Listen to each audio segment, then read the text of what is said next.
افطار کرتے وقت کرنے میں تو تاجیل کو پسند کیا گیا ہے، افطار کرنے میں تو تاجیل کو پسند کیا گیا، تو کیا اگر کوئی ایک آدھ کھجور سے افطار کر کے پھر دعا میں مشغول ہو جائے تو اسے دعا کی قبولیت والی حدیث کی فضیلت حاصل ہوگی؟ کیونکہ بعض مرتبہ دعا کی کیفیت طاری ہوتی ہے، اور اگر افطار کے وقت دعا میں پتہ نہیں کیا رہتا کہ قبولیت کی فضیلت حاصل ہو تو تاخیر زیادہ ہو جائے گی۔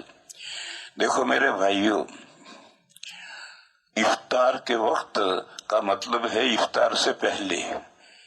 کھجور کھا کر پھر یہ افطار کے وقت نہیں ہے، افطار کرنے سے پہلے متصلاً جو دعا کرنی ہو کرو۔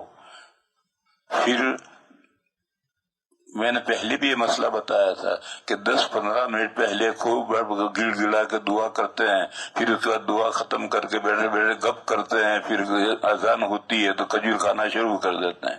یہ افطار کے وقت نہیں ہے۔ افطار کے وقت ٹھیک متصلاً افطار کے وقت ہے، ایک تو یہ ہے۔ دوسری غلط فہمی یہ ہے کہ افطار نام ہے پیٹ بھر کے کھانے کا، ایک کھجور کھانے کا نام افطار نہیں ہے۔